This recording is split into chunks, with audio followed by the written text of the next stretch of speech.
அன்பார்ந்தவர்களே, நம்பிக்கை என்கின்ற ஒரு கொடை பரஸ்பரமானது. இப்போ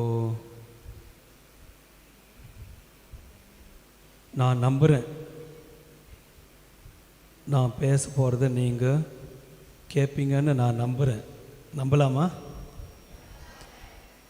அப்போது உங்களுடைய நம்பிக்கை என்னவாக இருக்கும்? நீங்கள் ஷார்ட்டாக தான் வைப்பீங்க ஃபாதர், ரொம்ப அறுக்க மாட்டீங்க ஃபாதர், ப்ளீஸ். கிளாஸில் தான் வந்து அறுக்குறீங்க, இங்கேயுமா பிளேடு போடுவீங்களா? அன்பானவர்களே, ஆழமான நம்பிக்கை என்றால் என்ன? ஆழமான நம்பிக்கை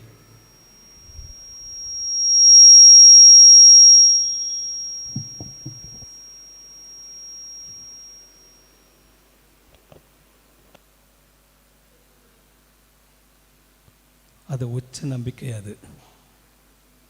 அந்த சத்தம் உச்ச நம்பிக்கை. நான் கேட்பது ஆழமான நம்பிக்கை என்றால் என்ன?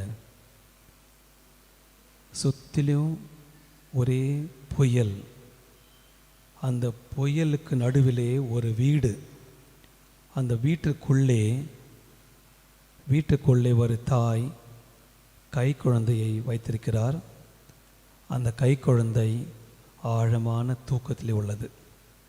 ஆழமான தூக்கத்தில் இருக்கின்ற குழந்தை தான் ஒரு நம்பிக்கைக்கு, ஒரு நல்ல ஆழ்ந்த நம்பிக்கைக்கு ஒரு எடுத்துக்காட்டாக உள்ளது.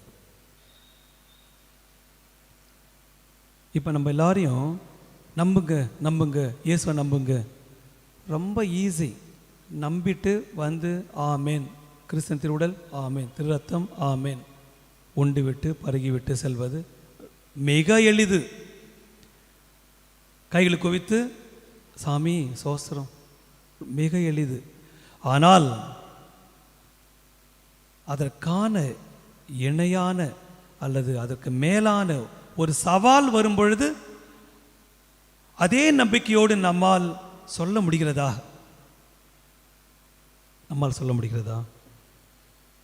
அன்பார்ந்தவர்களே, யோவான் 3:16, கடவுள் தம் ஒரே பேரான மகனை அளிக்கும் அளவிற்கு நம்மை அன்பு செய்தார். இதை நம்பும் ஒவ்வொருவரும் வாழ்வு பெறுவர். நம்ம எல்லாம் நம்புகிறோம். நமக்கு வாழ்வு இருக்கா? நாம் வாழ்வை பெற்றுவிட்டோமா? எப்படிப்பட்ட வாழ்வு பெற்றுவிட்டோம். ஆனால் எப்படிப்பட்ட வாழ்வு? ஒரு நிம்மதியற்ற வாழ்வு, ஒரு நிலையற்ற வாழ்வு, ஒரு அங்கலாய்ப்பான வாழ்வு, எதுக்குமே சீக்கிரமாக கோவப்பட்டுறது, ஒரு சாந்தமான, ஒரு அழகான, ஒரு நிம்மதியான மனப்பாங்கு உள்ளதா? ஒரு கார்ட்டூன், எனக்கு ரொம்ப வருஷம் முன்னாடி ஒரு கார்ட்டூன், நான் நம்பிக்கையை பற்றி நான் தியானிக்க வேண்டும். இயேசுவின் நம்பிக்கையின் பிறப்பிடம் இயேசுவின் திரு இதயம், மைய கருத்து. நம்பிக்கையின் பிறப்பிடம் இயேசுவின் திரு இதயம், இதுதான் நம்முடைய தலைப்பு. அதுவே நான் யோசிக்கும் பொழுது நம்பிக்கை பற்றி பேசணும். எனக்கு வந்தது பாருங்கள், ரொம்ப பவர்ஃபுல்லாக நினைவுக்கு வந்தது ஒரு கார்ட்டூனில் ரொம்ப அழகாக ஆஃபீஸில் ஃபைல்ஸ், நிறைய ஃபைல்ஸ், பில்ஸ், ஒருத்தர் இப்படி உட்காந்துக்கிறார், டேபிள் மேலே சோகமாக உட்காந்துக்கிறார். கன்னத்தில் வைக்கூடாதுன்னு சொல்லுவாங்கள்ல, அம்மா எல்லாம் சொல்லுவாங்கள்ல, இப்படி உட்காந்துருந்தா, டேய் கையிடுறா, கன்னத்தில் கை வைக்காதடா, நான் குடி முழுகி போச்சா சொல்லுவாங்களா இல்லையா? ஒரு கை இல்லை, 2 கை வச்சுக்கிட்டு அப்படியே. அப்போது அந்த கார்ட்டூனை சொல்கிறேன், மேலே அந்த விண்டோ மேலே அந்த 2 சிட்டுக்குருவிகள் ஒன்று சொல்லுது, ஐயோ பாவம், நமக்கு ஒரு வானக தந்தை இருப்பது போல அவருக்கு ஒரு வானக தந்தை இல்லை போலும். அன்பார்ந்தவர்களை, யார் கவலைப்படுவார்? அனாதைகள் தான் கவலைப்படுவார்கள். கவலைப்படுவோரை பார்த்து நான் சொல்லுவேன், அவர்கள் எல்லாம் அனாதைகள். அப்பா அம்மா இருந்தும் கூட, ஸோ அப்பா அம்மா இல்லைன்னா கூட அவங்க அனாதைகள் கிடையாது, கடவுளுடைய குழந்தைகள். அப்போது நம்ம கையை அப்படி வச்சுக்கிட்டு நம்ம வாழ்கின்ற வாழ்க்கையில் கவலைகளை பார்த்து, துன்பங்களை பார்த்து தோண்டு விடுகின்றோம். நம்முடைய விசுவாசம் எங்கே போச்சு? நம்முடைய நம்பிக்கை எங்கே போச்சு? இறை நம்பிக்கை எங்கே போச்சு? வருகிறான் மார்க்கு நற்செய்தியில் பார்க்கின்றோம் 8ஆம் அதிகாரத்திலே, ஒரு பணக்கார வாலிபன் நிலை வாழ்வை பெற நான் என்ன செய்ய வேண்டும்? அந்த வாலிபனை பாருங்க, ஓடி வந்து முழந்தாளிட்டு, இயேசுவே நிலை வாழ்வு பெற போப்பா, சும்மா எதாச்சும் சொல்றார், போப்பா, போயிட்டு டீ குடிச்சிட்டு தூங்க சொல்ல மாட்டார், போயிட்டு 10 கட்டிலே வாழ். நான் சிறு வயதில் நல்லா கேளுங்க, சிறு வயதிலேருந்தே நான் 10 கற்பனைகளை வாழ்கின்றேன். அப்போது உடனே அன்பொழுக பார்த்து என்ன சொல்வார் தெரியுமா? நீ போயிட்டு எல்லாத்தையும் விற்றுட்டு வா, என்னை பின்பற்றி வா என்று சொல்லுவார். அவன் முகம் வாடியவராய் அப்படியே நடந்து போட. ஏன்னா அவனுடைய மற்ற எல்லா நம்பிக்கையும் எதுவும் இருந்தது? செல்வத்தின் மீது இருந்தது. அவன் ஒரு பணக்கார வாலிபன், அவனுக்கு செல்வம் மீது தான் நம்பிக்கை இருந்தது. அன்பார்ந்தவர்களே, நம்முடைய நம்பிக்கையும் செல்வம் மீது உள்ளதா? செல்வம் பேட்டரி மேலே இருக்கலாம், ஆனால் நம்முடைய நம்பிக்கை செல்வம் மீது இருக்கக்கூடாது. நம்ம நம்புகிறோம் இல்லை, ஒரு கூகுள் ஜிபிஎஸ்ஸை நம்புகிறோம். எவ்வளோ நம்புகிறோம்? போட்டோன்னா கரெக்டாக கொண்டு போய் விடும், அவ்வளோ நம்புகிறோம். அதை நம்புவதை போல நாம் பிறரை நம்புவது கிடையாது. ஒரு மெஷினை நம்புகிறோம், ஒரு கேட்ஜெட்டை நம்புகிறோம், ஆனால் உயிருள்ள ஒரு நபரை நாம் நம்ப தயங்குகின்றோம். கெட்ட நட்பை நம்புவதை போல இந்த இறை வார்த்தையை நம்புகின்றோமா? அன்பார்ந்தவர்களே, நம்ப மறுக்கும் ஒவ்வொரு தருணமும் இயேசுவின் இதயத்தை நாம் உடைக்கின்றோம். ஹார்ட் ப்ரோக் லவர் சொல்கிறான், காதல்னு சொல்கிறான், ஐயோ என் ஹார்ட் உடச்சிட்டு போயிட்டான். அரே, இன்னொரு மனுஷன்தான் அது, அவன் உடைப்பான் தான்.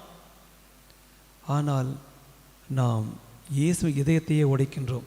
எப்பொழுதெல்லாம் அவிவிசுவாசம், அவன் நம்பிக்கையை போற்றுகின்றோமோ அப்பொழுதெல்லாம் இயேசுடைய திரு இதயத்தை உடைக்கின்றோம்.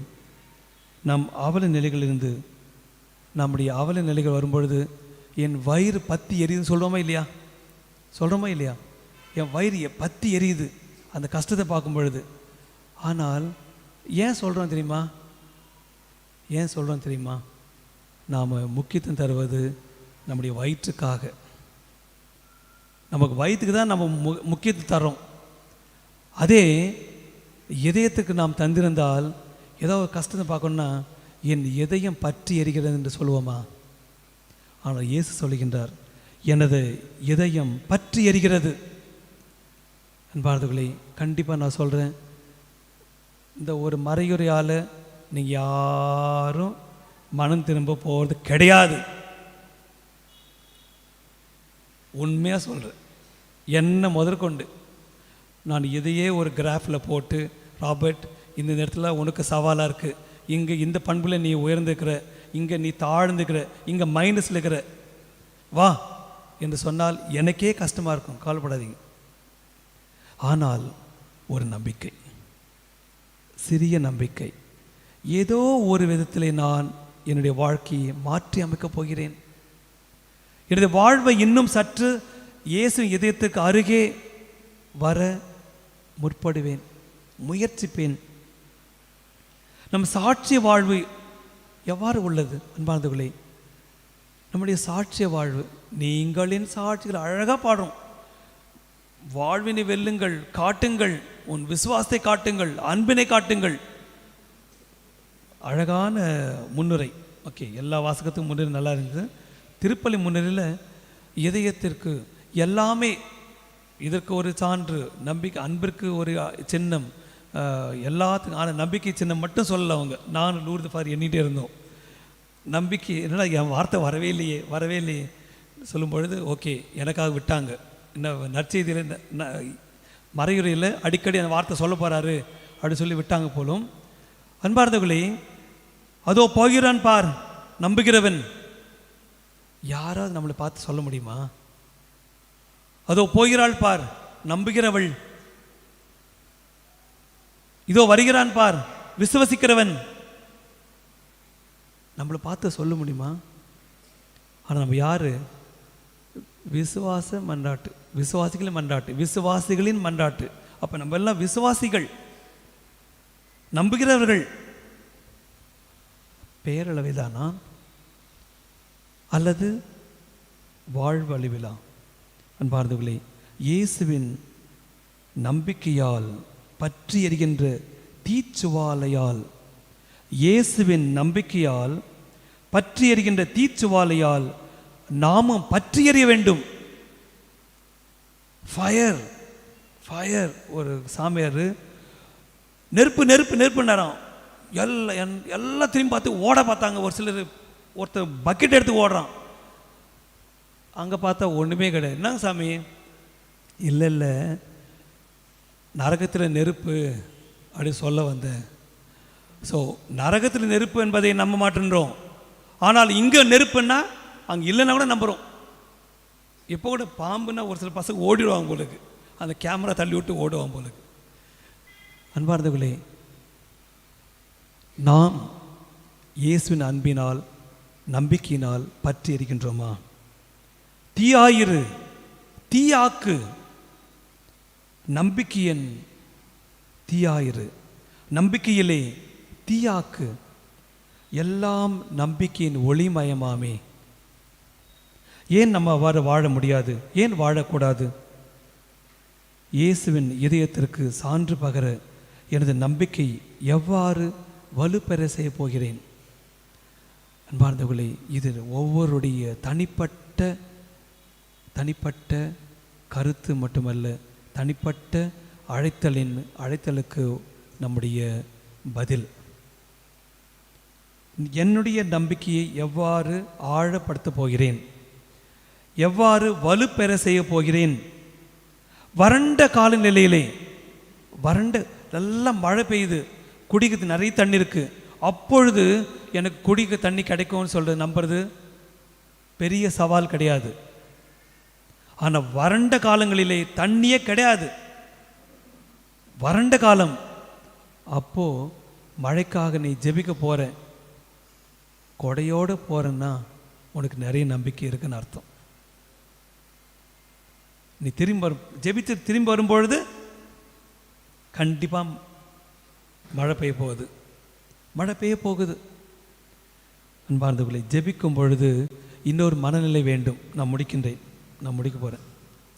ஜெபிக்கும் பொழுது ஒரு மனநிலை வேண்டும். அதுதான் நம்பிக்கையின் உச்சக்கட்டம்.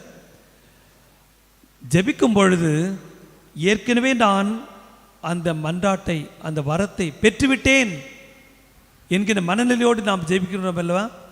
அதுதான் நம்பிக்கையின் உச்சக்கட்டம். அதைவிட உச்சம் எதுவும் கிடையாது. ஆகவே இந்த திருப்பலியில் நாம் ஜெபிப்போம். இயேசுவின் இதயத்திற்கு எவ்வாறு நம்பிக்கை இணையோ அதற்கு ஏற்றவாறு என்னுடைய வாழ்க்கையும் அமையும். யார் என்னை பார்த்தாலும் இதோ போகிறான் பார், நம்பிக்கைக்குரியவன், நம்பிக்கையாளன், விசுவசிப்பவன், விசுவசிப்பவள் சொல்ல முடிய வேண்டும். ஏனென்றால் நமக்கு ஒரே ஒரு அடையாளம், சிலுவை அடையாளம். அந்த சிலுவை அடையாளம் நம்மை மீட்டது, நம்மை ரட்சித்தது, நமக்கு வாழ்வை தந்தது. நமது மீட்பர் இந்த சாவை வென்று உயிர்த்தெழுந்தார். நாமும் உயிர்த்தெழுவோம் நம்பிக்கையிலே. ஆமென்.